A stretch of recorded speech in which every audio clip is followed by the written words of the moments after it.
Je crois qu'on est revenu. Alors, c'est fou ça. Bon, je crois que c'est reparti, les amis. Mais dites-moi, certains me disaient c'est la faute de Twitch, c'est pas la faute de Samuel Etienne. J'ai jamais eu autant de soucis. Pour ceux qui sont avec nous pour la première fois, j'ai ja- j'ai jamais eu tous ces soucis. C'est fou ça. Alors, quelqu'un me disait tout à l'heure, oui, c'est pas la faute de Sam. Merci. C'est la faute de Twitch. Mais moi, je vois que mes autres amis streamers là, sur Twitch, ils n'ont pas de problème. Donc, ça va bien. D'accord? Ça doit venir de Twitch? Bah oui, mais pourquoi les autres streamers n'ont pas de problème? Twitch up ton stream à chaque fois que tu gagnes des. Bah, tu crois... Bon, vous êtes peut-être trop nombreux. Allez, on continue, on espère que ce sera un petit peu plus stable. C'est quand même embêtant ça. À quoi ça sert que Ducrot se décarcasse? À quoi ça sert que. Non, non, j'ai un super PC vraiment. C'est Étoile qui m'a choisi mon PC, je peux vous dire que ça. Et vraiment, il carbure. Et puis j'ai la fibre et tout, donc il n'y a pas de problème. Bon, écoutez.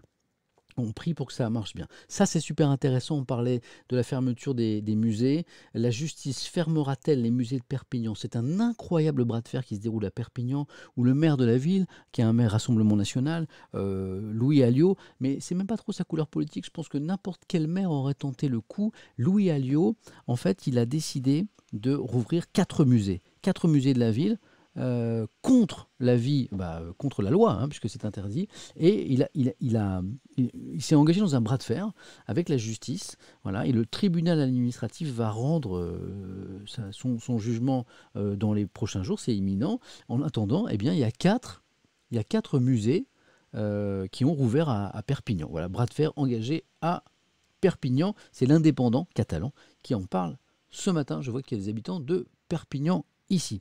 10h53, ça ne coupe pas, on continue alors, hein. J'ai remis le RJ45, hein, vous inquiétez pas. On continue. Qu'est-ce qui ferme?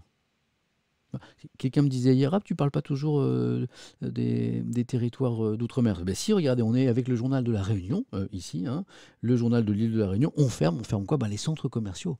Les centres commerciaux, euh, alors il y a pas que dans la métropole, hein. Regardez, les chiffres de l'épidémie de Covid-19 ne sont pas bons, là, sur l'île de la Réunion. Le préfet devrait annoncer, c'est attendu, la fermeture des galeries marchandes de 5 grands centres commerciaux et de 2 magasins de bricolage, voilà, c'est très précis, dès demain.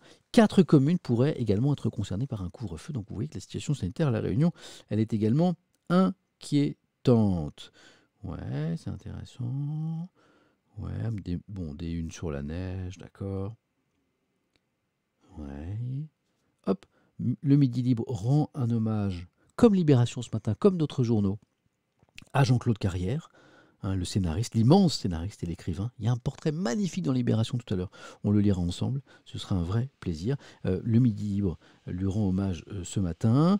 Voilà, on a certains départements qui se félicitent, comme ici dans le Puy-de-Dôme, l'épidémie qui reste stable, nous dit la montagne, et puis d'autres qui s'inquiètent, le 06, les Alpes-Maritimes, si je ne dis pas de bêtises, c'est la une de Nice matin, sur la corde raide. Ah, c'est vrai que les Alpes-Maritimes, c'est l'un des départements les plus touchés là.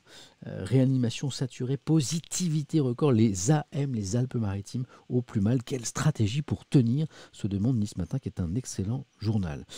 Qui doit déneiger et saler les trottoirs? Tiens, ça c'est une question d'actualité, parce qu'il y a une question de responsabilité juridique. Si quelqu'un glisse sur votre trottoir, là, juste devant chez vous, et se casse quelque chose, qui est responsable? Est-ce que c'est vous? Est-ce que c'est la ville? Eh bien, Nord Éclair se pose la question. J'ai pas lu le dossier, donc j'ai pas la réponse. Vous irez chercher si vous êtes concerné, si vous avez de la neige sur votre trottoir. On continue. Vaccination en Touraine, un vrai casse-tête. Eh ben, tu m'étonnes, tu m'étonnes. Je parle souvent de mon papa, qui est en Ille-et-Vilaine, et qui, depuis le début de l'ouverture de la campagne de vaccination, essaye tous les jours d'aller sur les sites internet dédiés pour prendre rendez-vous, qui appelle tous les numéros possibles et imaginables pour trouver rendez-vous. Et puis, ça fait plusieurs semaines qu'il essaye. Impossible d'avoir un rendez-vous pour se faire vacciner alors qu'il est largement concerné en raison de son âge. Vrai casse-tête en Touraine, mais vrai casse-tête dans plein de régions en France. On manque de vaccins, je n'invente rien ce matin. Pap, pap, pap. Ah, Ouest France, puisqu'on parlait de la Bretagne, le grand journal breton fait sa une sur la loi climat, dont on va beaucoup parler dans la presse nationale. La loi qui veut verdir le quotidien des Français. Insuffisante, cette loi, disent certains, mais elle change quand même quelque chose. Ouest France en parle donc. Oh, c'est mignon ça, le Petit Bleu d'Agen, c'est un de mes journaux que j'aime bien en région. Le Petit Bleu d'Agen sur la Saint-Valentin. Saint-Valentin, mais c'est bien. Ouh là là, c'est dans 4 jours, ça. 11, 12, 13, 14. Ah oui. Si vous êtes concerné, s'il y a de l'amour un petit peu, si vous voulez fêter cette fête, vous n'êtes pas obligé. C'est dans 4 jours, hein, n'oubliez pas. Saint-Valentin, l'amour solidaire. De quoi s'agit-il? Elle est mignonne cette photo-là. Traditionnellement, la Saint-Valentin, les amoureux vont au restaurant. Vous n'êtes pas obligé, mais oui, c'est une tradition. Euh, FCC Libre, bah oui, je sais. Mais enfin, parfois, il vaut mieux être seul que mal accompagné. Hein. Euh, Problème, ils sont fermés pour cause de Covid-19, les restaurants. Cependant, les fourneaux chauffent encore. C'est l'occasion d'allier un moment romantique à un geste solidaire envers nos restaurants. Il est donc temps de commander un dîner en tête-à-tête à domicile. C'est pas mal ça. C'est pas mal ça, effectivement. Hein. Et puis si vous êtes en mode FC célibat ou célibataire, bah, n'hésitez pas à vous faire plaisir et commander un bon petit repas quand même. Hein. Et puis, tiens, si j'étais le 14, ça tombe à quel jour ça? C'est en fin de semaine. Ah, si j'étais cool, je vous ferai un stream le 14 au soir pour le FC célibataire. Là. Voilà. Ah oui, mais oui, il faut que je fête ma Saint-Valentin moi aussi à la maison, ça. Sinon, ça va. Bon, je vais travailler ce dossier. Donc ça, c'était cette jolie une du petit bleu d'Agen. Hop, je continue avec la presse en région. Ah bon, c'est pas la première fois que j'entends parler de ce phénomène sur ces magasins qui vendent du cannabis. Ils sont coquins du côté de la presse de la Manche. C'est pas tout à fait du cannabis. Hein. À Cherbourg, 2 boutiques désormais, on est à Cherbourg là avec la presse de la Manche, proposent des produits au CBD. Hein. Un site de vente en ligne vient de démarrer par ailleurs. Un nouveau magasin a ouvert cette semaine à Saint-Lô. Cette substance, donc le CBD, à base de cannabis, est légale dès lors que les produits ne contiennent que des traces de THC. Voilà. Et donc pas d'effet psychotrope. Décryptage de ce produit dont l'image sulfureuse s'adoucit peu à peu. Est-ce qu'on peut parler de cannabis pour le CBD, les amis? Est-ce que le CBD, c'est encore du cannabis? Dites-moi. Hein, c'est des choses qu'on prend le CBD pour s'endormir, pour déstresser. Je vois. Ah, bah, il y a un sondage. Oui, non, oui, non, oui, non, oui, non. Bof, c'est pas super. Non, je te demande pas si c'est sympa. Est-ce que c'est du cannabis? Pas à proprement parler. C'est la même plante, oui, c'est ça. La différence, c'est le THC. Ok, on est d'accord. Bon, ouais.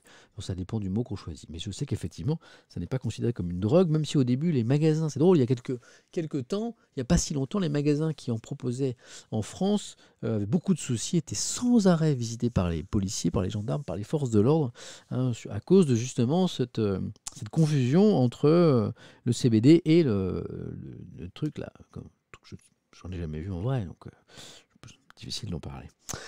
Voilà, voilà, voilà. Donc la presse de la Manche. Qu'est-ce qu'on a encore à la une de la presse en région? La Normandie qui grelotte. Oh, bah oui. Ouh, oui, effectivement. On n'aimerait pas être à la place de cette jeune femme. Alors certains râlent parfois, disent, ah, arrêtez de nous parler les journaux du froid et de la neige, c'est l'hiver. Oui, mais là c'est un petit peu extrême, et puis ça quand même ça a des conséquences sur la vie quotidienne des gens. Puis par exemple dans l'ouest de la France, je peux vous dire que en Bretagne, en Normandie, on n'est pas habitué à des telles chutes de neige. Donc ça bouscule un petit peu le quotidien. Regardez cette une complètement dingue de la Provence. Alors ça c'est un titre qui interpelle. La Provence, les dealers embauche à l'extérieur. Qu'est-ce que c'est que ce truc? Les dealers embauchent à l'extérieur. Alors, lisez avec moi. Dans les cités de Marseille, les réseaux de trafiquants ont toujours besoin de davantage de main-d'œuvre. Ils n'hésitent pas à recruter les guetteurs de tout le département, mais aussi d'autres régions. Ces jeunes recrues, parfois venus d'Île-de-France ou du Sud-Ouest, effectuent des missions saisonnières, mais pas sans risque. Incroyable.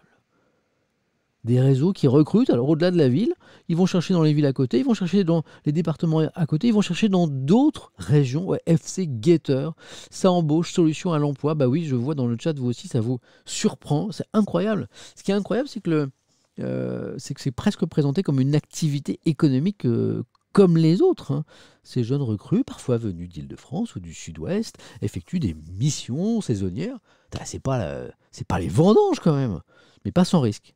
Tu m'étonnes. Voilà. C'est fou quand même, hein, cette économie de l'ombre qui prend parfois le caractère de l'économie tout à fait légale. Hein. Souvenez-vous, dans la presse récemment, on a évoqué les vraies campagnes de publicité avec des flyers hein, de vente de produits stupéfiants, avec aussi un conditionnement, avec tout un marketing mis en place par certains réseaux.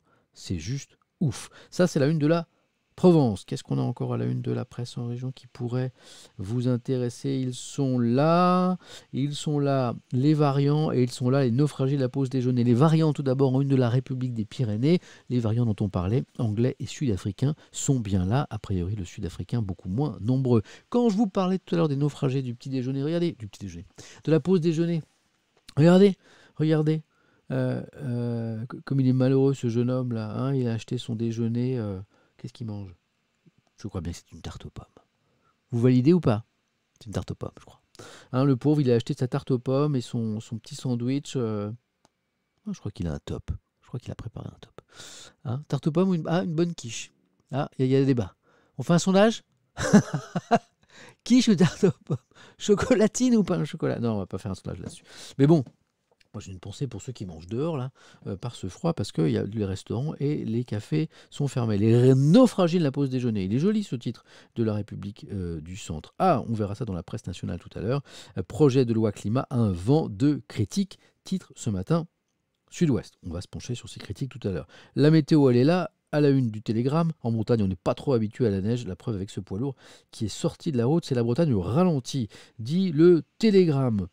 Je crois qu'on est en train d'approcher de la fin de la presse nationale. Une dernière une, cet hommage à Robert Hossein. Le 10 février? Comment ça se fait?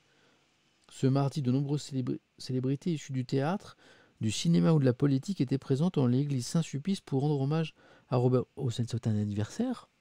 Est-ce que c'est un anniversaire de sa mort? Parce que je ne comprends pas l'actualité. Robert Hossein. Mais son souvenir, hein, c'est ça, ouais. Qu'est-ce que vous en pensez? C'est une question. Il est mort le 30 décembre, je sais bien. Ben oui. Ouais. Alors. Ouais, mais c'est une messe de souvenirs. Je vois c'était une messe en souvenir à Saint-Sulpice. Voilà, je vous donne les infos parce que je ne les avais pas. Messe en souvenir de Robert Hossein en présence de Brigitte Macron et Roselyne Bachelot. Une messe en l'église Saint-Sulpice. De nombreux artistes d'ailleurs qui voient célébrer leur mémoire en cette église. Moi je me rappelle d'avoir assisté à des obsèques d'un proche, d'un dramaturge qui avait vu sa mémoire saluée en cette église. C'est assez émouvant. Donc en fait c'est une messe en souvenir du comédien et metteur en scène Robert Hossein qui a été célébrée mardi après-midi en l'église Saint-Sulpice, un mois après les obsèques religieuses de l'artiste à Vittel dans les Vosges où il vivait. Ok, voilà, c'est l'explication. Les amis, on a passé en revue la presse en région. Qu'est-ce que ça a été agité ce matin? Je pense à ceux qui sont avec nous pour la première fois qui se disent qu'est-ce que c'est que ce stream qui n'arrête pas de cracher. C'est rarissime, ça n'arrive pas. Bon, on se dit que statistiquement, là on est tranquille pour un bon moment. Hein, parce qu'en l'espace d'une demi-heure, on a eu 3-4 crashs. Alors que d'habitude on en a un par semaine maximum, donc là je pense qu'on est tranquille pour un bon moment. On va aller voir la presse nationale dans un instant parce que j'ai plein de trucs à vous lire. N'oubliez pas qu'à 11h15 on doit passer un petit coup de fil à quelqu'un pour nous raconter une actualité assez douloureuse, hein, qui nous parle de Covid-19 et d'amour. Voilà, on aura un témoignage de ce jeune homme qui s'appelle Alexis. Je regarde les derniers SMS, il n'y a rien d'urgent. Un petit café, on y va. À la maison, vous buvez ce que vous voulez, café ou autre chose.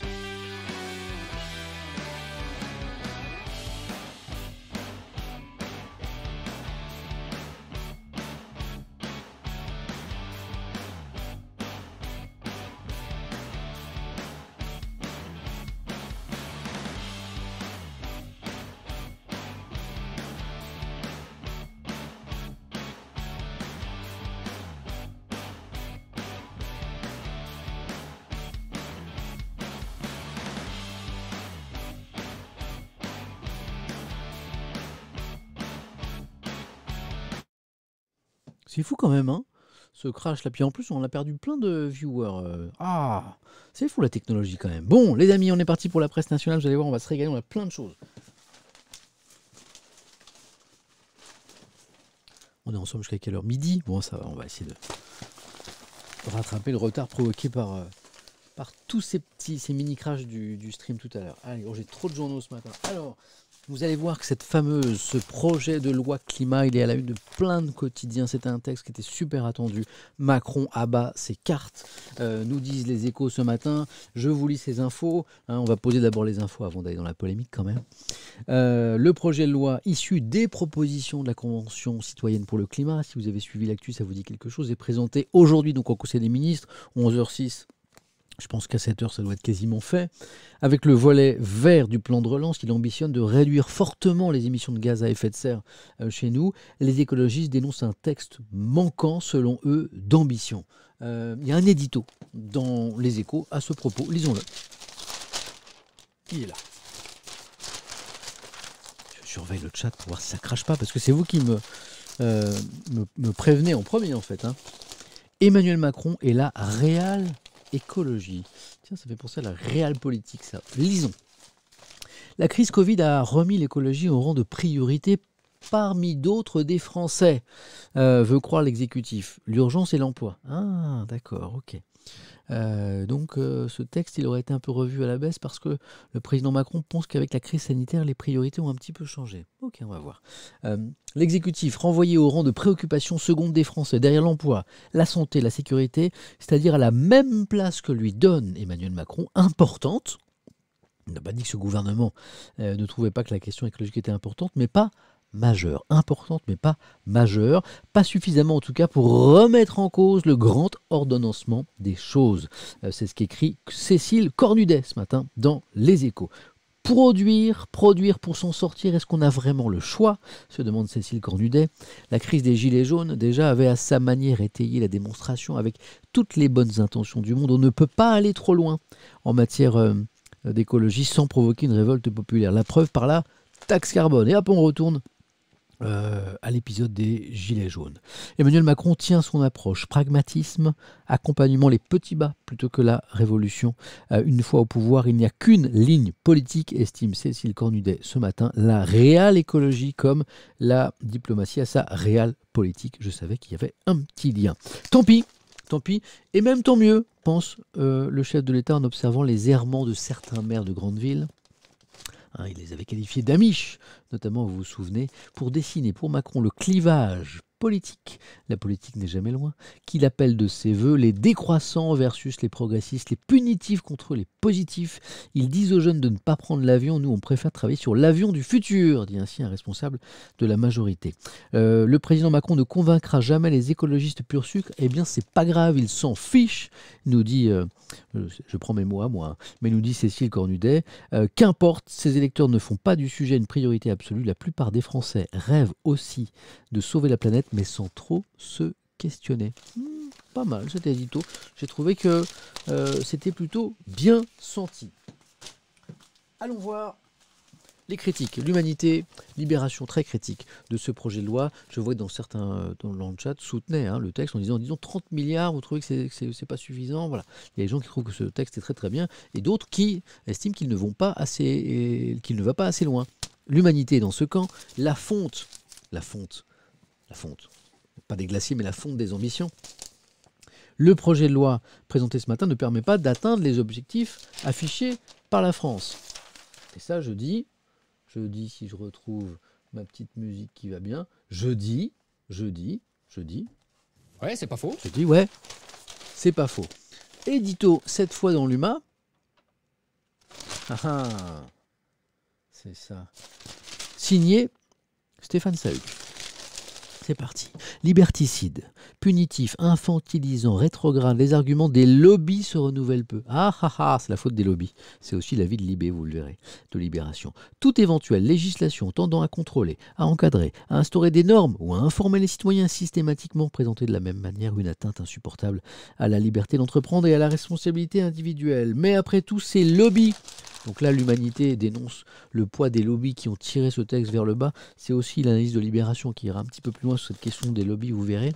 Donc, l'UMA écrit à propos de ces lobbies, notamment des grands secteurs industriels, pour vous la faire courte. Mais après tout, ces lobbies, aussi contestables et peu ragoûtants soient-ils, ils ne font que leur travail. Le vrai problème, c'est que les gouvernements les écoutent, les suivent, à commencer par l'exécutif français.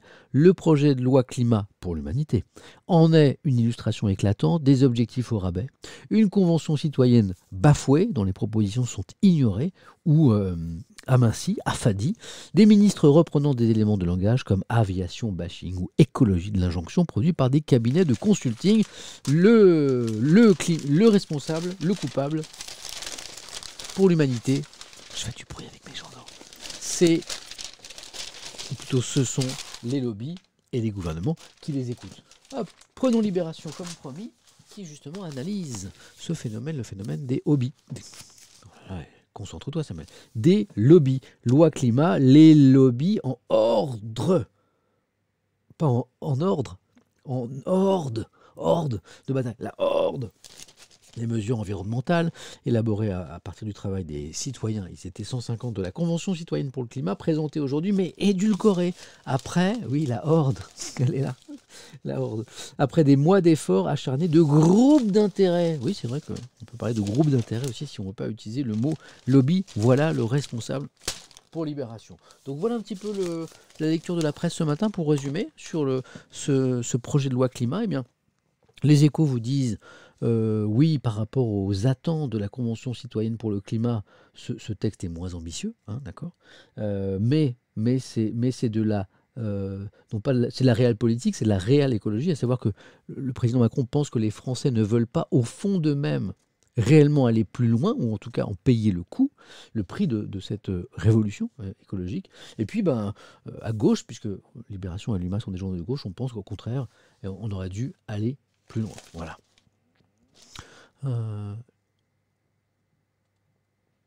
C'est bien, je vous félicite parce que je vois une qualité de chat. Hein, voilà, je vois beaucoup de remarques. Oh, on vient me visiter. Oui, ma puce. C'est la réparation du chauffage. Je vous tiens au courant en direct. On a reparamétré, c'était déconnecté du Wi-Fi. C'est rien. Je pense que la prochaine fois, il suffira de disjoncter. De disjoncter le truc de l'extérieur. Voilà. Quand on a fait, du coup, ça a fonctionné tout seul. Et tu lui as montré le truc Oui, non, le fait que ça va être un petit peu colmaté trop fort. Là. Non, il a refait la même. Ah, d'accord. Ok. Non, très bien. Bon, super. Bon, vous voulez une bonne nouvelle, les amis? Tout marche. Le stream a arrêté de cracher. Voilà. Je suis triste quand même parce que tout à l'heure vous étiez plein et puis du coup il y a plein de gens qui sont partis qui se sont dit ah c'est nul le stream de Samuel Etienne, c'est pas stable et tout. Et ouais c'est Hélène qui était là. Ouais c'était Hélène. Et en fait non pas de coupure électrique. Et en fait on avait des problèmes de chauffage. Il y a un truc qui avait disjoncté. Alors l'hiver c'est embêtant les problèmes de chauffage surtout quand vous avez deux petits loulous de 4 ans et demi et de 1 an. Il va fêter son premier anniversaire dans quelques jours. C'est quand? C'est dans pas longtemps.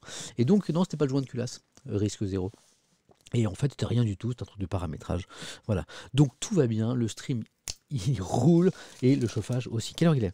11h14. Ah, eh ben, c'est très bien parce qu'il est l'heure. Il est l'heure d'appeler quelqu'un. Une petite surprise pour vous ce matin. Parce que moi, je suis là pour vous lire les journaux et j'en ai encore plein à vous lire. Mais ce matin, on va faire un truc différent. On va appeler Alexis. Hier, j'ai reçu un message vachement intéressant d'un jeune homme qui parle d'une cause qui le touche et qui touche des milliers de Français et des centaines de milliers de personnes à travers le monde. Il m'a envoyé un très long message. Voilà. En fait, il nous dit que depuis 11h15, c'est le réveil, c'est l'alarme que j'avais mis. Il nous dit en fait que ça fait maintenant un an qu'il n'a pas pu serrer la femme qu'il aime dans ses bras. Pourquoi? Parce que lui, il est français, Alexis, il vit en Espagne et elle est américaine et elle vit aux États-Unis. Vous savez quoi? Eh bien, on va l'appeler. On va l'appeler, il va nous expliquer tout ça et on va voir pourquoi lui est dans cette situation et beaucoup d'autres aussi. Et on va voir que c'est une conséquence que je ne connaissais pas de la crise sanitaire et c'est vachement intéressant. Alors, je vais relier. Je vous fais ça en direct parce que je n'ai rien préparé comme d'habitude. Je vais relier mon téléphone, c'est fou la technologie, à mon téléphone, à ma table de son. Hop, elle est là. Hop. Voilà, c'est fait. Donc normalement, je n'ai rien préparé comme d'habitude. Je vais l'appeler et il va nous raconter ça, ok? Là, il me dit que pair device, donc a priori c'est appairé. J'espère que ça a fonctionné. Ok. Alors, Alexis, si tu es avec nous, je vais t'appeler maintenant. Paf. Alors, le numéro d'Alexis, parce que du coup, il m'a envoyé le message et puis il était un peu surpris. Je lui ai dit, écoute, ton histoire, elle est vraiment très forte, très intéressante. Si tu veux, je t'appelle demain à 11h15. Donne-moi ton numéro et on va en parler ensemble. Tu vas me raconter. Parce que c'est vraiment intéressant, tellement intéressant que France Info en parlera demain dans la matinale. Voilà. On est en train de travailler là-dessus. Alors, 06, je donne pas la suite, hein, soyez pas fous. 10, 1, 1. Je vérifie parce que je suis un peu distrait, je ne voudrais pas appeler quelqu'un d'autre. Alors Alexis, non, moi c'est Patrick. Ah, zut. Euh, un, A priori c'est bon. J'espère que ça va sonner, que vous allez l'entendre. Voilà. Bah ça sonne déjà. Alexis, il est en Espagne. Allô? Alexis? Oui, Bonjour, c'est salut Samuel. Étienne, Comment ça va? ça va et vous? Je vous avais pas donné mon numéro de téléphone, donc, mais je vous avais donné l'horaire à peu près. Oui, oui, oui, Donc, je m'attendais à votre appel. donc, Alexis, je racontais au chat que j'avais été touché par le message que vous m'avez envoyé hier, qui était un long message, qui était un petit peu à la hauteur de la situation compliquée que vous vivez. J'ai résumé en quelques secondes pour le chat à l'instant.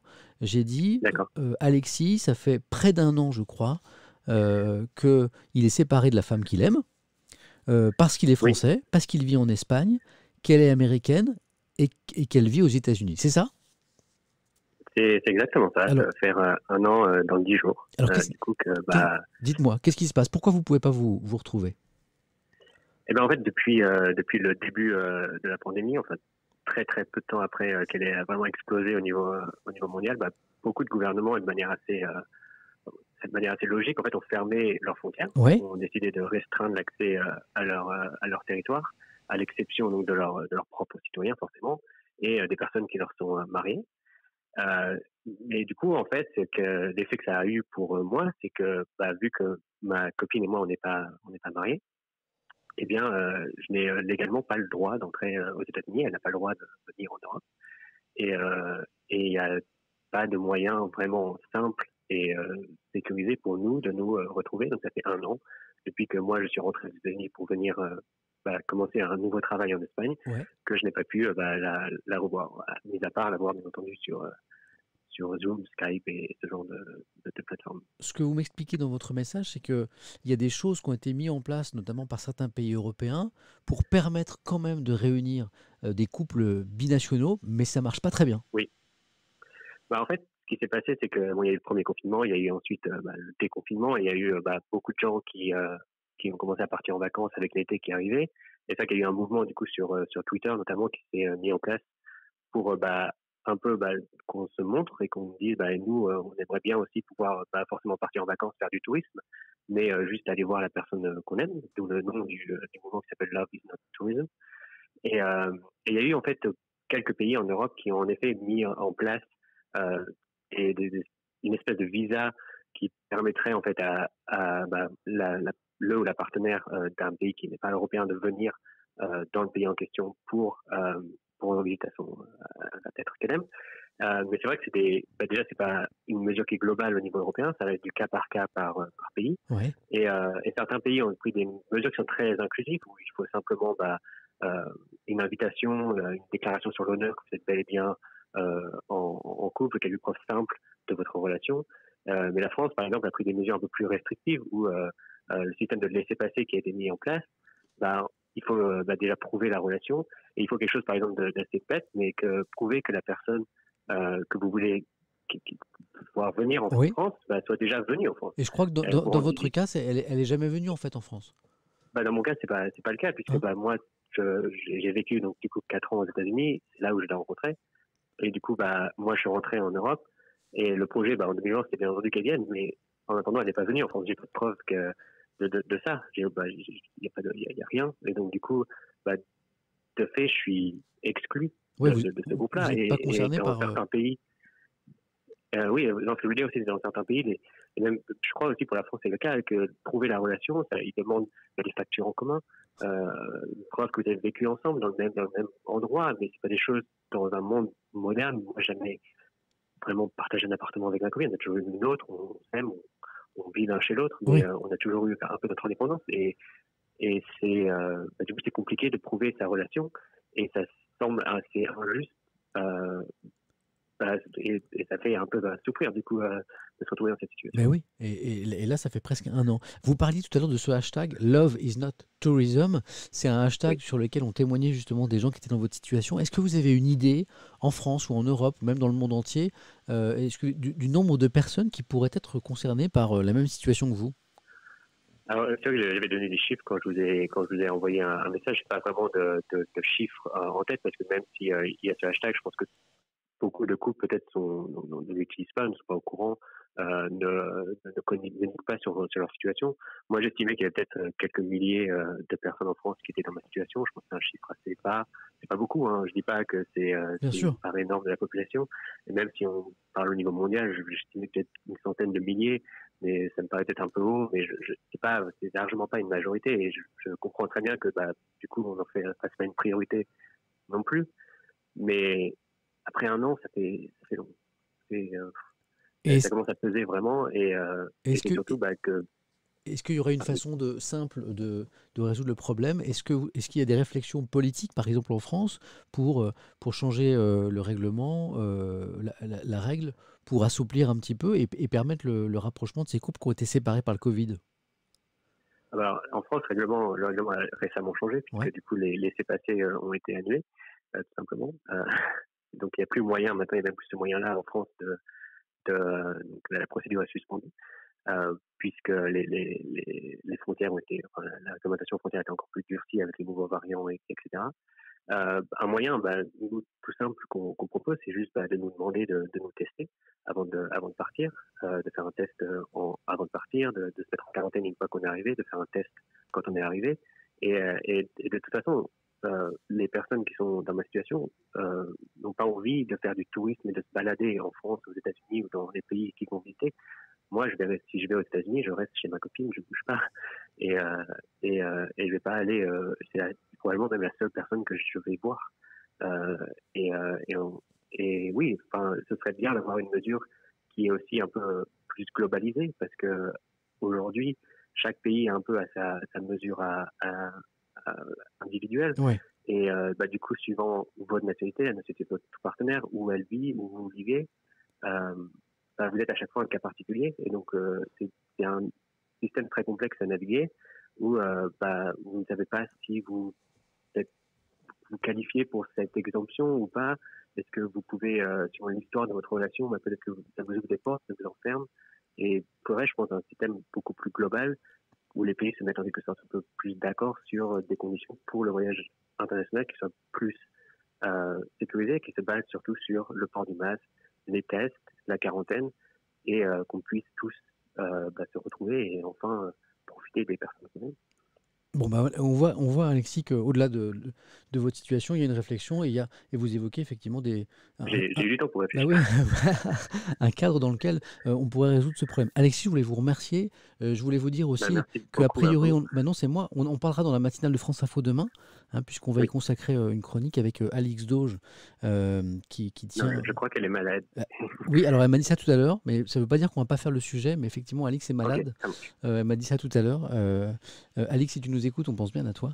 Alix, qu'on trouve chaque matin dans la matinée Étienne, mais on va essayer de traiter ça sur France Info, Alexis, parce que justement, une situation qui était passée un petit peu sous les radars, dont on n'avait pas beaucoup parlé. Moi, ce hashtag, par exemple, Love is not tourism, hein, si vous tapez ça sur Twitter, vous allez avoir sans doute des témoignages à la maison, hein. Love is not tourism. Ah, voilà, ça y est, quelqu'un, Mafia DX, vient de l'écrire dans le chat.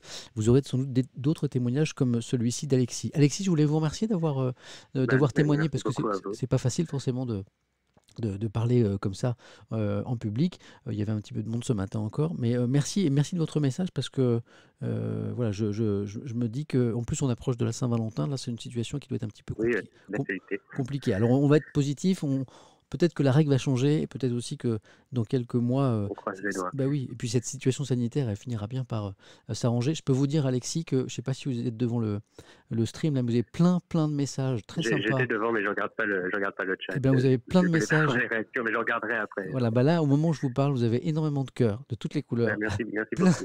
plein de messages de soutien pour vous. Voilà, c'est le FC Bienveillance qui est présent. Merci beaucoup, Alexis.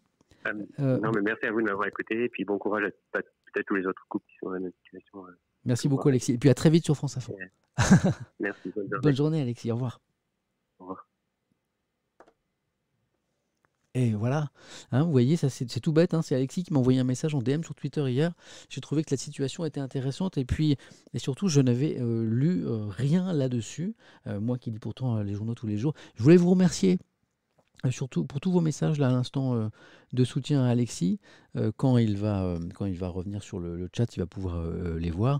Bon, alors j'ai vu que certains, ça y est, dès qu'on parle d'amour, de célibat, hein, il y en a qui sont un peu en humour un peu de carabin, voire collégien. Mais bon, je ne vais pas vous jeter la pierre, on a le droit de rigoler aussi.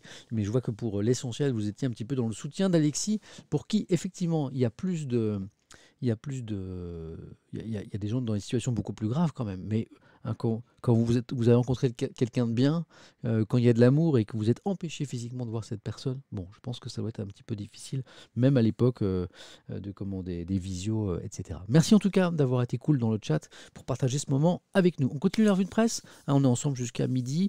C'était vraiment intéressant. Alexis, si tu nous as rejoints, merci beaucoup. Alors, à quoi va ressembler suspense?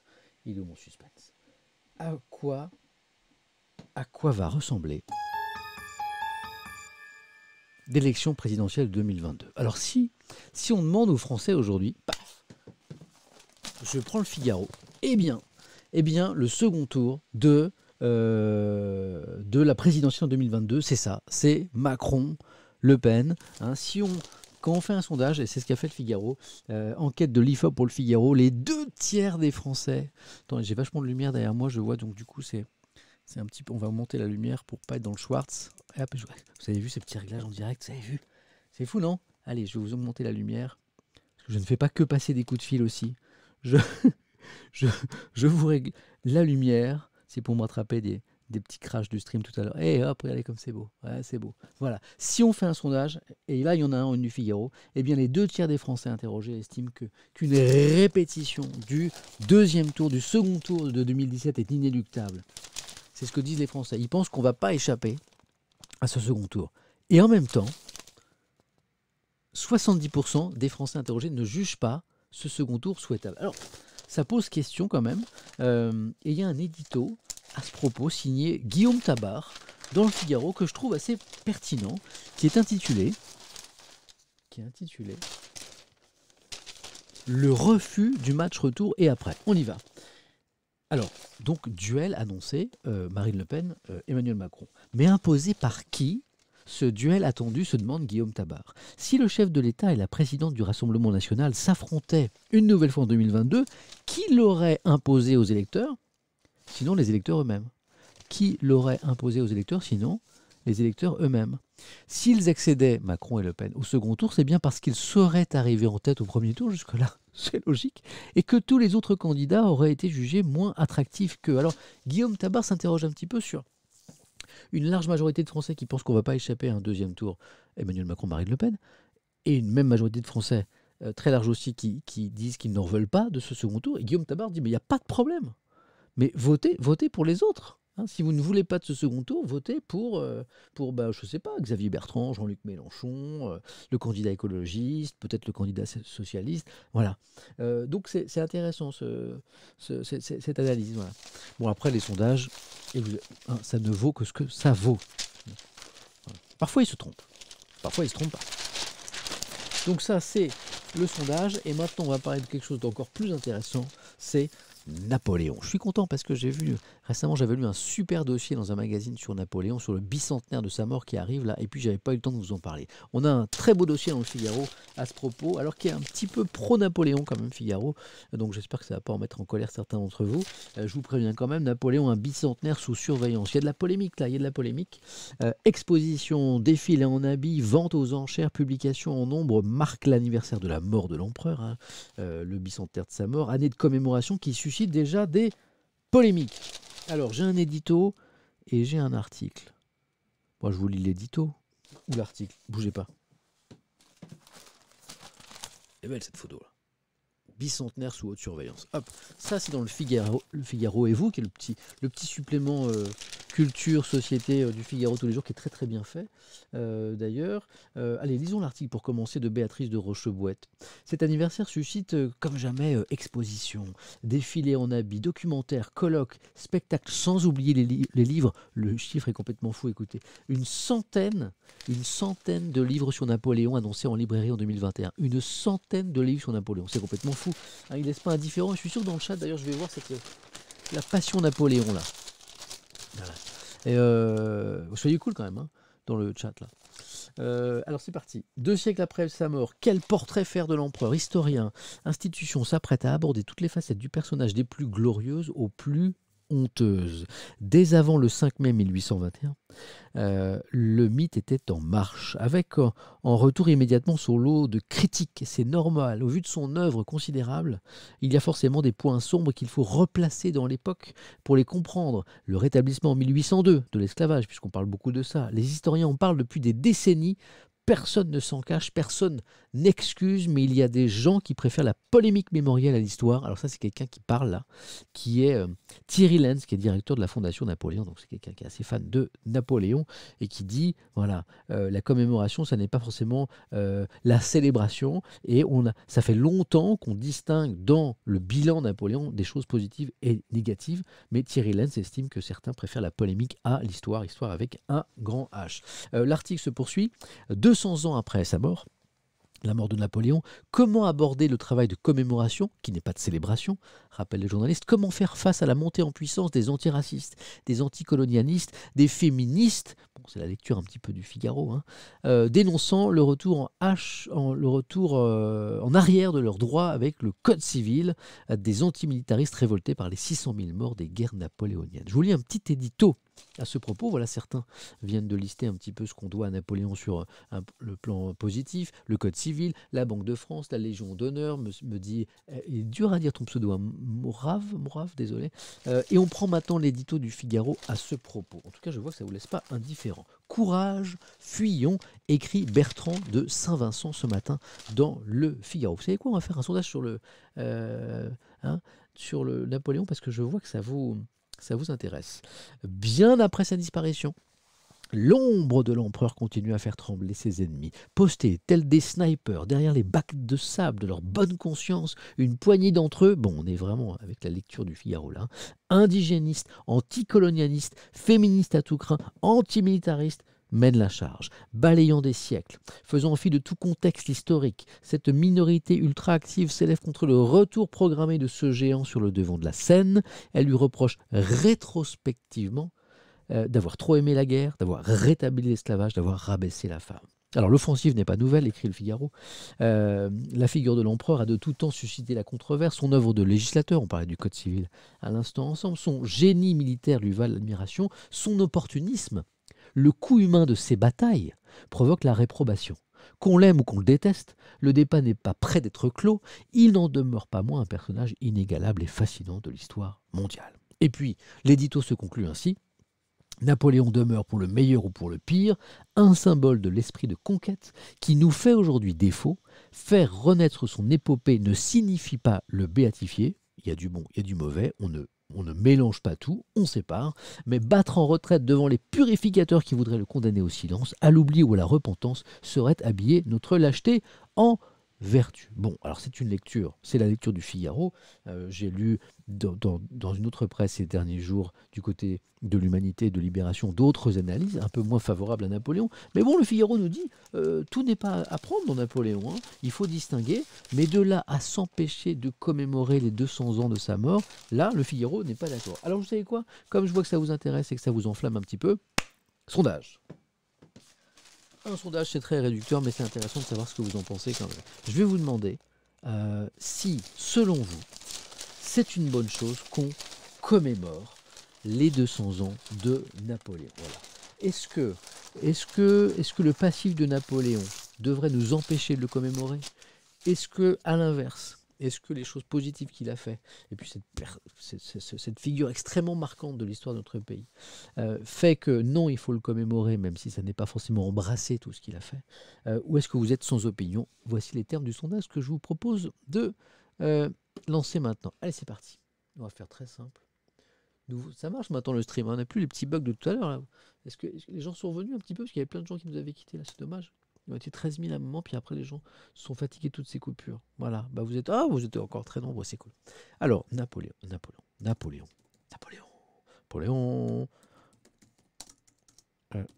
Doit-on commémorer, hein? Je fais simple, les termes du débat, je vous les ai exposés. Napoléon, doit-on commémorer?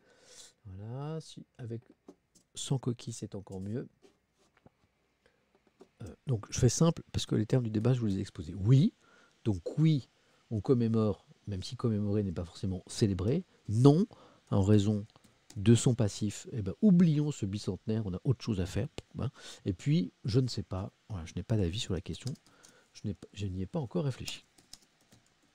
Voilà, en tout cas, ça vous enflamme. Voilà. C'est fou ça.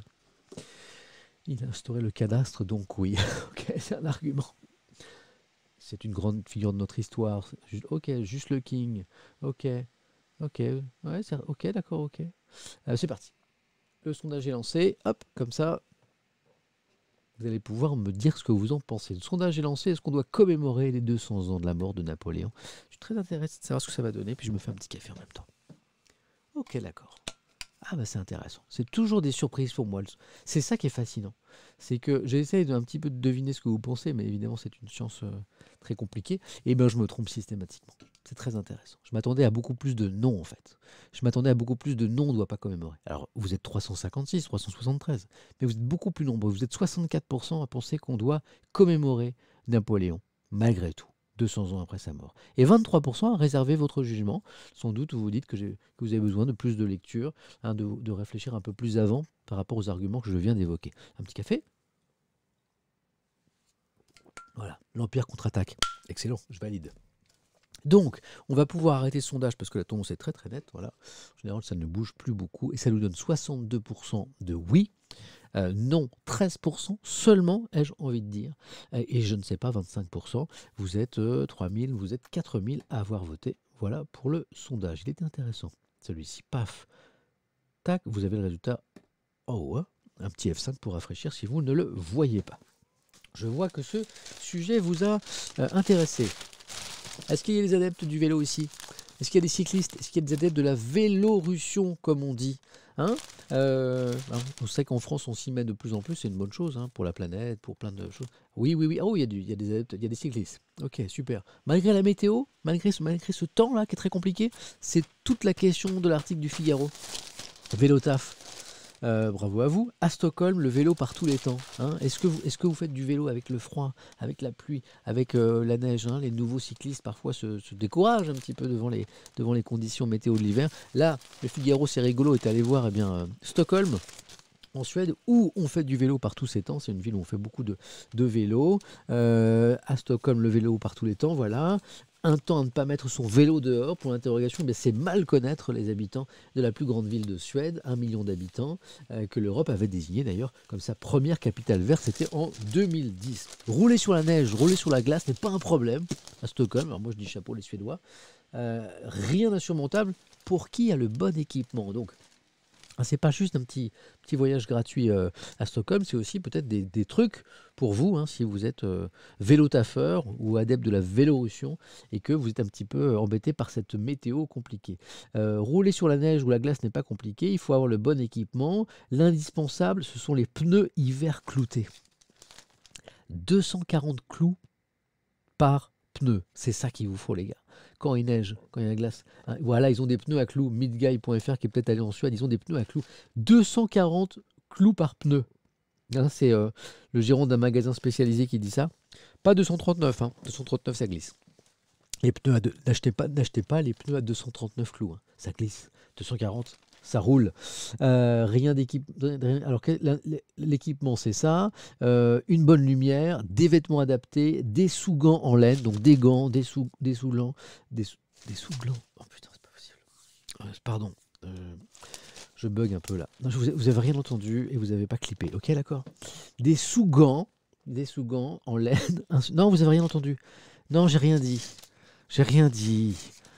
Je me suis levé à 2h, j'ai le droit. Ça arrive. Ça arrive. J'ai rien dit. Vous avez rien entendu. Donc, des sous-gants en laine, un surpantalon imperméable, plusieurs couches sous sa veste, des couches de vêtements. Hein. C'est pas, voilà. Le matériel ne fait pas tout. Ah ah, ça c'est intéressant. Ça y est, ça vous a fait marrer ça. Ma langue est un peu fourchée. Voilà. Fallait pas le relever, me dit de Kédar. Je vous connais. Je sais que j'ai pas besoin de relever. Hein. Je vous connais les zouzoupettes là. Le matériel ne fait pas tout. Attention, il y a le moral aussi. C'est l'ami Tobias Adolfsson, qui est gérant d'un médecin spécialisé, qui dit il y a un autre facteur qui est à prendre en compte, c'est le mental. Le mental. Si vous avez l'équipement, si vous avez les sous-gants, j'ai bien prononcé là, si vous avez les pneus à clous, ça ne sert à rien si vous n'avez pas le mental. C'est écrit ici. Alors on y va. Il faut admettre dans sa tête que oui, il va neiger, oui, il va faire froid, il faut se préparer, ok ? Au fond, très peu de gens font du vélo pour préserver. C'est drôle d'ailleurs, c'est un Suédois qui dit ça. Très peu de gens, pour ce monsieur, font du vélo en Suède pour préserver l'environnement, pour limiter leur bilan carbone. Tobias, il s'amuse de tout ça. Même à Stockholm, alors que vu de l'étranger, on les trouve peut-être super écolos. Les raisons, nous explique ce spécialiste du vélo, sont souvent très personnelles et égoïstes. C'est moins cher que les transports en commun. Ça permet de faire sa séance de sport quotidienne. C'est fun, ça nettoie la tête, c'est vrai, avant d'aller travailler. Et surtout, en ce moment, ça permet d'éviter de choper le Covid-19. Voilà, c'est drôle ça. Mais il faut se mettre, voilà, il faut un petit peu un mental de guerrier. Il suffit pas d'avoir les pneus à clous. Moi ce matin, moi je suis en 2 roues, hein, je suis en moto ou en scooter d'habitude. Je peux vous dire que ce matin j'ai pas pris le 2 roues parce qu'à l'heure où il y a mon thermos qui est tombé. Et ça c'est grave. J'ai pas pris mon 2 roues parce qu'à l'heure où je partais, il y avait de la neige partout, les déneigeuses, là, le sel, tout ça, c'était pas passé. Donc moi, quand j'étais jeune, je faisais le foufou et je faisais de la moto sur la neige, mais à un moment, il faut arrêter d'être... hein. Donc là, j'ai emprunté la voiture de ma belle-mère, j'ai fait attention, hein, mais j'ai croisé ce matin, en revenant vers 9-10 heures, des gens en vélo, des gens en scooter, ouf, à Paris, c'était chaud, hein, j'avais super peur pour eux. Certains étaient en train de pousser le scooter, là, c'était vraiment compliqué. Voilà, je suis un jeune foufou moto toute l'année, me dit Child of Sorrow. Mais j'ai connu ça, j'ai connu la moto sur la neige. Genre, non, ça glisse pas. Non, le verglas, c'est dans la tête le verglas. La neige, c'est dans la tête. C'est fini ça. J'ai passé l'âge de ces bêtises. J'ai des enfants maintenant. Allez, on se régale littéralement. On approche du déjeuner, donc on prend le Parisien. J'ai eu un accident de voiture ce matin, moi, me dit Dracon X. Ben, j'espère que c'est pas trop grave. Pensez pour toi. J'espère qu'il n'y a que de la tôle et puis que c'est pas trop grave. Bah ouais. Mais c'est vrai que voilà, la neige, ça change tout. Allez, on approche du déjeuner, donc on se régale avec le Parisien, tout stocké de cuisine. Alors l'actu, c'est Top Chef qui revient ce soir, que vous aimiez ou pas. C'est la 12e saison quand même. Respect quand même. Moi, je regarde pas trop les émissions de cuisine, mais c'est qu'il y a un public. Donc, 12e saison, ça c'est l'actu, et c'est le prétexte pour le Parisien bien de constater qu'il y a une vraie passion retrouvée des Français pour les fourneaux, pour la cuisine. Lisons ce dossier qui m'a appris des choses, c'est parti. FC Top Chef. Ah, il y a des amateurs ici. Ah, il y en a qui aiment beaucoup. Ok, c'est parti. M6, d'abord, félicitations à M6, dit le Parisien, qui a su cristalliser une tendance observée depuis quelques années, le retour au fourneau des Français. En témoigne le succès de Top Chef, 12e saison, je le disais. Mais aussi, il n'y a pas que Top Chef, mais aussi les ventes de livres de cuisine reparties à la hausse depuis 2018. Également les masterclass ou les tutos vidéo qui cartonnent sur Internet, ou encore les applications comme Marmiton ou les robots de Thermomix, hein, mais c'est fou, mes mails ils sont fermés, je devrais pas entendre ce genre de bruit. C'est ouf, c'est vraiment la technologie ce matin. C'est fou ça. Vous aussi vous entendez mes mails ou pas? Vous aussi vous avez entendu ma petite alerte mail là? Vous l'avez entendu mon petit mail? Vous aussi vous l'avez entendu? Non, non, c'est chez moi. Vous avez checké vos mails, c'est trop mignon. Mais ah, c'est quoi ça? Ah, c'est mon rendez-vous de midi. Ah oui, j'ai un rendez-vous à midi dans mon agenda. Un truc pour parler de... Ah, j'ai une info à vous donner. Ouais, c'est un rappel de réunion, c'est ça. À midi. Ah, c'est dans 15 minutes. Faudra pas que je dépasse. Ah bah, à 59, je vous lâche. Ouais, c'est un rappel de réunion. À midi, j'ai un rendez-vous avec les amis de... Ça vous concerne?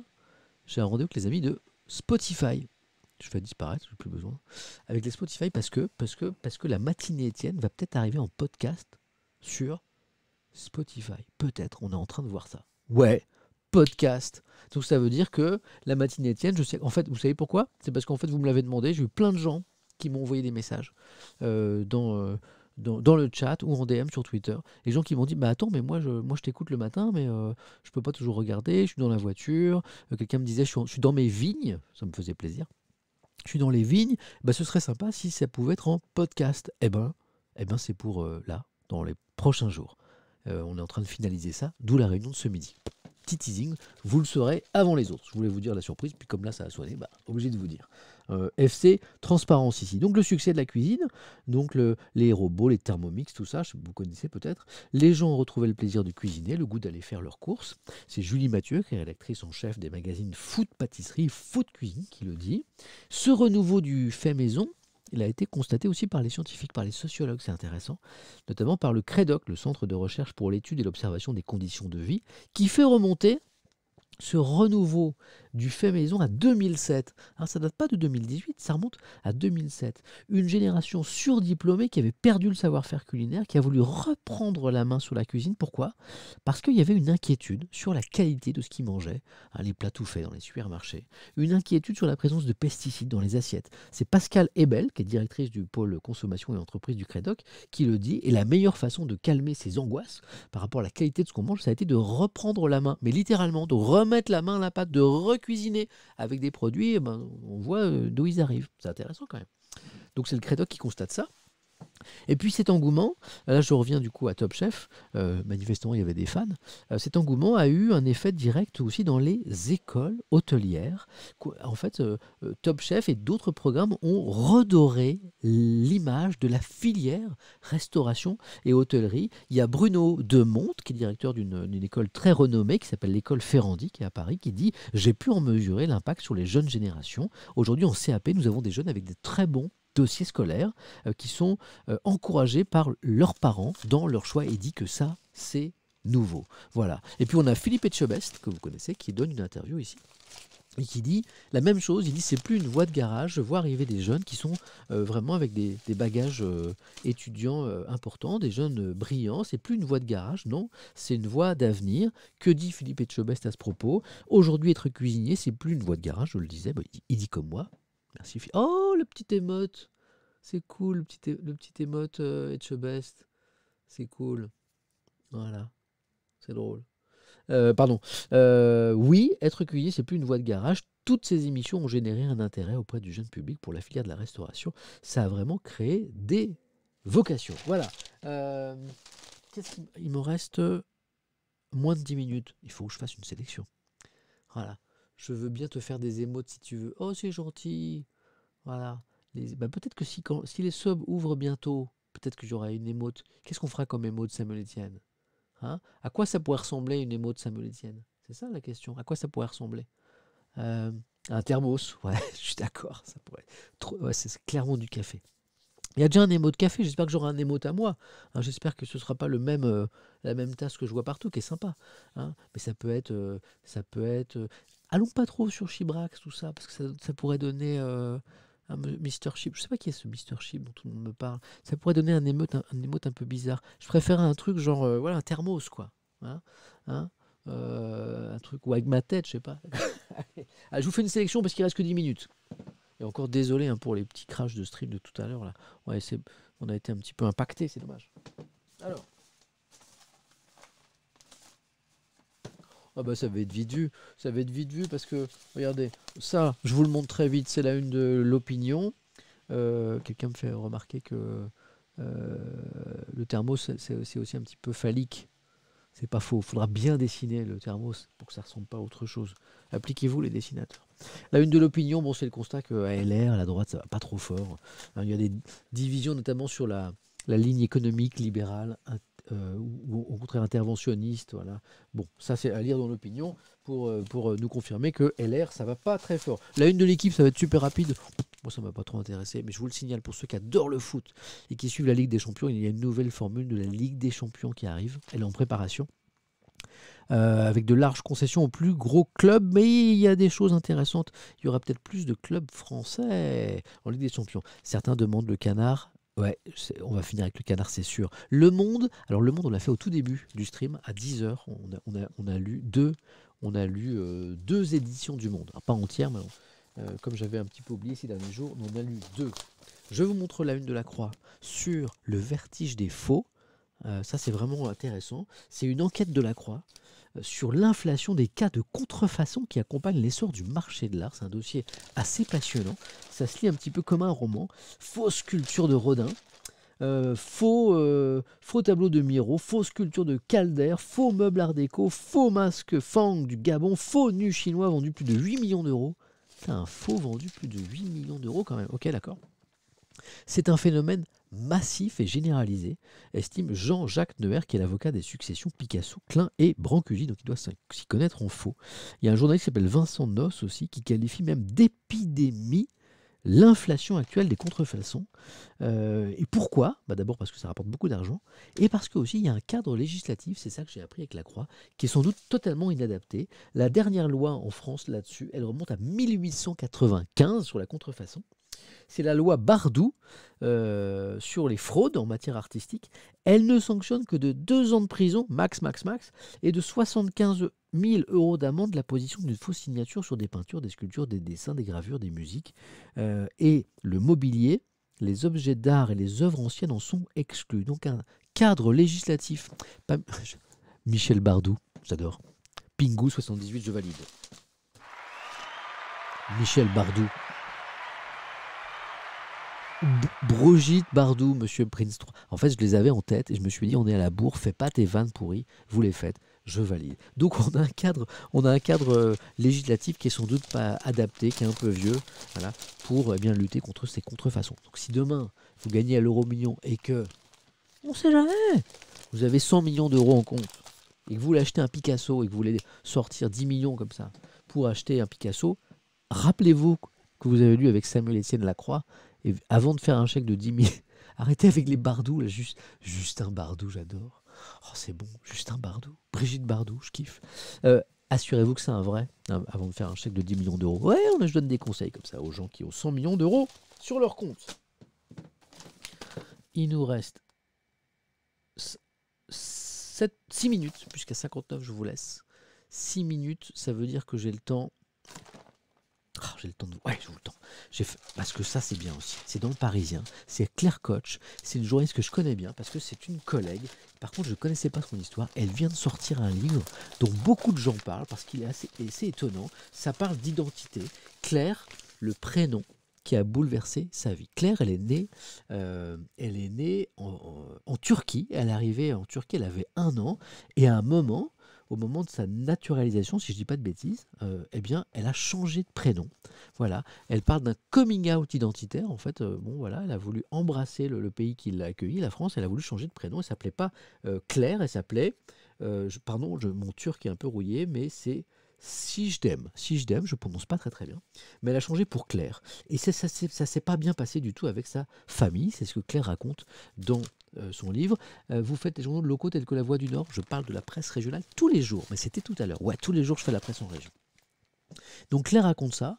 Elle raconte son histoire dans le livre Claire, le prénom de la honte. C'est un livre qui paraît aujourd'hui. La journée où Claire a reçu sa carte d'identité, c'est pas du tout passé comme escompté. Alors elle était elle était très contente de changer de prénom. Elle s'est sentie apaisée. Elle a toujours entendu dire mais c'est génial, tu as une double culture. Donc elle voulait assumer cette double culture avec son nom de famille, Koç, hein, K-O-C, qui est un nom turc, et puis un prénom français, Claire. Ça se dit Chidem, me dit quelqu'un, c'est ça? D'accord. Chidem, ok, merci pour la prononciation. Donc Claire, elle choisit un prénom pour assumer ces deux cultures. Mais ses parents l'ont très mal pris. Ses parents lui ont dit que Claire, ça voulait dire sale en anatolien, dialecte turc, ce qui n'était pas tout à fait vrai d'ailleurs. Et puis c'est pas tout, il y a sa famille qui l'a mal pris. Et puis même au travail, hein, en France, la télé locale où elle bossait, quand elle a changé de prénom Claire, et pourquoi pas Monique, ok. Et puis, sans arrêt, on l'a revoyée à ses origines. Elle parle d'une rédactrice en chef, d'une journaliste qui était très sympa pourtant, et qui lui dit pourtant à un moment, mais toi, tu me la fais pas, donne-moi ton vrai prénom. Sous-entendu, mais t'es pas une vraie Claire, toi, t'es pas une Claire française. C'est quoi ton vrai prénom? Ouais, moyen quand même. J'ai trouvé ça très violent qu'on m'envoie toujours à la Turquie comme une assignation à résidence perpétuelle. Voilà, donc ça renvoie à la xénophobie, ça renvoie à la différence, ça renvoie à la double culture, ça renvoie eh bien, à une famille qui accepte pas trop d'assumer cette double culture. Et puis elle termine en parlant de son fils, à qui elle a donné un prénom français, mais à qui elle explique ses propres racines. Ouais, je vais lui transmettre mon amour pour la cuisine turque, on va écouter parfois de la musique turque. Je ne vais pas renier cette identité qui est écrite sur les traits de mon visage. Donc c'est une jeune femme qui assume sa double identité, mais c'est pas toujours très bien vu, que ce soit côté turc ou côté français. C'est intéressant. Donc Claire Koç, son livre sort aujourd'hui. Ça s'appelle Claire, le prénom de la honte. Et en plus, je la connais. C'est une fille super. Allez, on finit en 4 minutes, max 3 minutes, avec le Canard enchaîné. C'est un régal ce matin, mais les dessins du Canard, franchement, ça faisait longtemps que j'avais pas eu une livraison comme ça. On se régale avec, ici, regardez, les départs en vacances, couvre-feu, tolérance zéro. Hop, vous voyez le dessin, je vous le montre. Tac, il est là. Départ en vacances, couvre-feu, tolérance zéro. Vous avez un policier qui fait un contrôle et qui dit à un automobiliste qui roule la nuit, c'est interdit, il lui dit mais pourquoi vous êtes encore dehors sur la route à 21h? Eh ben, en prévision des embouteillages, pour arriver avant 18h demain, on est parti la veille. Je suis sûr qu'il y en a qui l'ont dit ça aux policiers. On continue. Ah oui, alors ça c'est des représentants français de Sanofi. Vous savez, le géant qui n'a pas trouvé le vaccin en France. Alors, le vaccin anglais ne serait pas efficace contre certains variants. Et chez Sanofi, on se félicite. On a eu raison. On a eu raison. Ça donne raison à notre stratégie. On a bien fait d'être en retard. Excellent. On continue. On a une livraison ce matin. On en a plein. Alors, celui-ci. Ouais, Roselyne Bachelot, la culture. Hop. Ici, il est où? Il est là. Non, ça c'est pas Roselyne Bachelot. Il est là. Ici, Roselyne Bachelot échange avec un directeur de musée. Qu'est-ce qu'ils se disent tous les deux? Qu'est-ce qu'on dit à Roselyne? J'ai une bonne nouvelle, dit la ministre de la Culture. Vous allez rouvrir. Sympa. Lorsque tout sera terminé. Merci, lui dit le directeur de musée. Un autre. Échange entre le président Macron et le Premier ministre Jean Castex. Hop, il est là. Qu'est-ce que se disent les deux têtes de l'exécutif? Vaccin, la bataille du soft power est lancée. Jean Castex dit au président on est le seul membre du Conseil de sécurité de l'ONU à pas avoir de vaccin. On revient à Sanofi. Et c'est l'exception française. Excellent, répond le président Macron. Allez, on continue. On s'arrête à 59. Allez, une petite dernière parce que je vais être en retard à mon rendez-vous, c'est pas cool. Franchement, si vous avez le temps, aujourd'hui, acheter le Canard, c'est une super livraison. Un couple d'amoureux, qui est plutôt jeune, ils sont ensemble depuis un petit moment. Monsieur et madame, ils sont dans leur cuisine. Et puis, c'est monsieur qui disait hey, chérie, et si on dînait en tête-à-tête pour la Saint-Valentin? Et madame qui répond dis mec, c'est moi qui rajoute mec, ça fait 1 an qu'on dîne en tête-à-tête tous les soirs. Bonne Saint-Valentin les amis, c'est dans quelques jours, voilà. Même si vous êtes tout seul, c'est pas grave, c'est la fête de l'amour. L'amour que vous trouverez un jour, c'est mon côté optimiste. Merci à tous pour ce super moment. N'hésitez pas à suivre cette chaîne, comme ça vous êtes prévenus avec une petite notification dès que je commence à streamer. N'hésitez pas à suivre mon compte Twitter parce que c'est là que j'annonce quand je viens, à quelle heure exactement. Pardon encore pour les petits crashs du début là, qui ont un petit peu pollué notre belle relation. Merci à la qualité du chat, aux interventions. Voilà, là il y avait de la bienveillance, il y avait de l'intelligence, il y avait plein de choses pertinentes. Voilà. On a passé un bon moment ensemble. Je reviens demain. Demain à quelle heure? Bah, je vous dirai. Faut aller voir sur Twitter. On va faire un petit raid. Hein, je vais vous inviter à découvrir un streamer. Mais qui? Faites-moi des propals. Voilà. Un que j'ai. Ah, ça va trop vite. Un que j'ai pas. Ah là, ça va trop vite. Là, je vois un prénom. Ouais, ok, d'accord.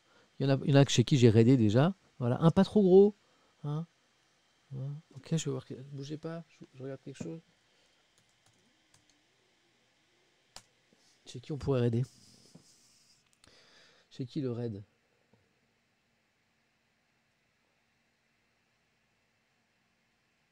Faites-moi des propals. Des filles aussi, hein. Il n'y a pas que des garçons, hein. Ouais. Ouais. Allez, je crois que j'ai trouvé quelqu'un. Voilà. Bon, merci pour les propositions. Je vais essayer de raider chez les gens différents un petit peu chaque jour. Merci d'avoir été avec nous. Dans quelques secondes, vous serez redirigé vers un streamer. Tiens, encore une proposition que je n'avais pas vue. Bougez pas.